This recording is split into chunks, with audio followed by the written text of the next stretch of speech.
त्यानंतर सगळ्या महत्त्वाच्या बातम्यांचा वेगवान आढावा 100 हेडलाईन्समधून।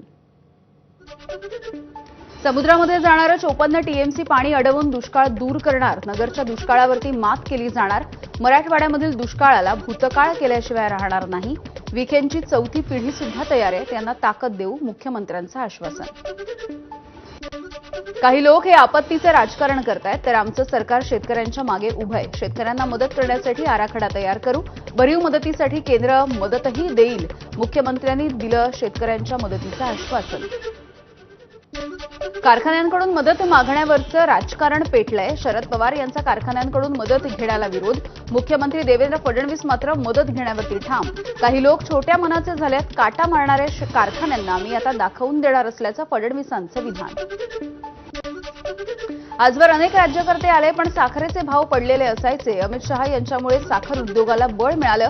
शरद पवार यांचं नाव न घेता अजित पवार यांची टीका। अजित पवार यांच्याकडून विखे परिवाराचंही कौतुक।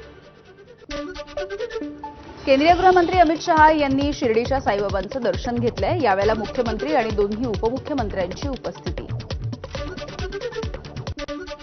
शिर्डीमध्ये साईबाबांच्या दर्शनाच्या नंतर उपमुख्यमंत्री अजित पवार यांचं नागरिकांच्या सोबत हस्तांदोलन। आज केंद्रीय गृहमंत्री अमित शहा हे साईबाबांच्या दर्शनासाठी आले असता अजितदादांनी मंदिराच्या परिसरामध्ये नागरिकांची भेट घेतली आहे। अमित शहा महायुतीमधल्या तिघांमधली भांडणं मिटवतायत। भांडणं मिटवण्यासाठी बंद दाराआड चर्चा करतायत। देशाचे गृहमंत्री असूनही कार्यकर्त्यांना अटक करून अज्ञात स्थळी नेलं गेलं। राऊतांचा अमित शहांवर निशाणा। अमित शहा येणार म्हणून मराठा कार्यकर्त्यांना नोटीस दिली। अमित शहांना महाराष्ट्रामध्ये कशाची भीती वाटतेय? शेतकरी अंगावरती येतील असं शहांना वाटतंय का? राऊतांचा सवाल। अनिल परब यांची माझ्यावरती बोलायची सुद्धा लायकी नाही। बाळासाहेब असते तर परबांना हाकलून दिलं असतं। परबांनी मला नीच म्हटलं, त्याचा मी धिक्कार करतो।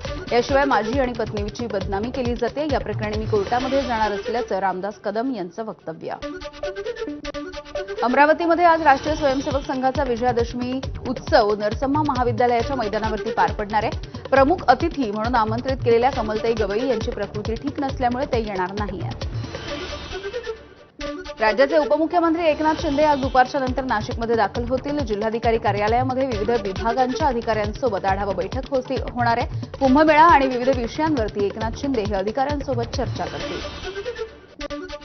मातोश्री निवासस्थानी आज महत्वाची बैठक। उद्धव ठाकरे यांच्या उपस्थितीमध्ये शिवसेना उबाठाच्या प्रमुख नेत्यांच्या बैठकीचं आयोजन।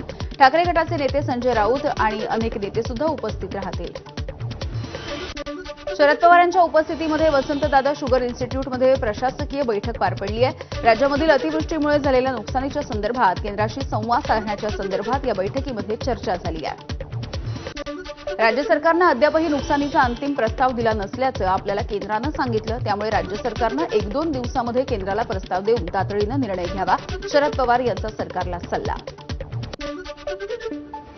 राज्य सरकारनं शेतकऱ्यांना आधार द्यायला हवा। सक्तीनं कर्जाची वसुली करणं हे चुकीचं आहे। उलट शेतकऱ्यांना मदत करून त्यांच्याकडून पैसे घ्यायला नकोत, शरद पवार यांची कर्ज वसुलीवरती प्रतिक्रिया।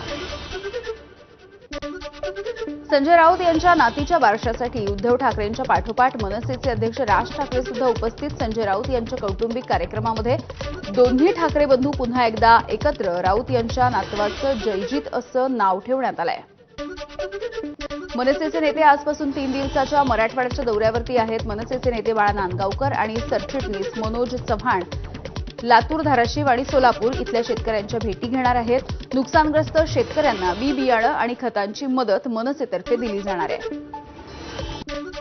एका विद्यार्थ्यानं शाळा सोडली तर नुकसान त्याचं होतंय, विद्यापीठाचं नाही असा संदेश देणारे बॅनर शरद पवार यांच्या राष्ट्रवादीने चंदनवाडी परिसरामध्ये लावले आहेत। सध्या या बॅनरची परिसरामध्ये चर्चा सुरू आहे। ओबीसी नेते लक्ष्मण हाकेंनी जेजुरीच्या दसरा मेळाव्याला जाण्यापूर्वी फेसबुक पोस्ट लिहिली आहे। हल्ल्याच्या धमकीचं सत्र चालूच असून जीव गेला तरी चालेल, पण मागे हटणार नाही असा पोस्टमध्ये उल्लेख आहे। पंतप्रधान नरेंद्र मोदींच्या हस्ते 8 ऑक्टोबरला नवी मुंबई आंतरराष्ट्रीय विमानतळाचं उद्घाटन होईल। या उद्घाटन सोहळ्यासाठी जय्यत तयारी सुरू असून विमानतळाच्या प्रदर्शनी भागामध्ये आकर्षक विद्युत रोषणाई देखील करण्यात आली। भुसावळमध्ये राष्ट्र सेविका समितीला 89 वर्ष पूर्ण झाल्यामुळे महिला पथसंचलनाचं आयोजन। या शस्त्रपूजन आणि पथसंचलनाच्या कार्यक्रमाला केंद्रीय राज्यमंत्री रक्षा खडसेंची उपस्थिती। ज्यांच्या आजूबाजूला अनेक गुन्हेगार आहेत त्यांच्याकडे लक्ष द्या, ऑफिसमधून व्हिडिओ करून काहीही उपयोग नाही, रवींद्र धंगेकर यांचा चंद्रकांत पाटील यांना टोमणा.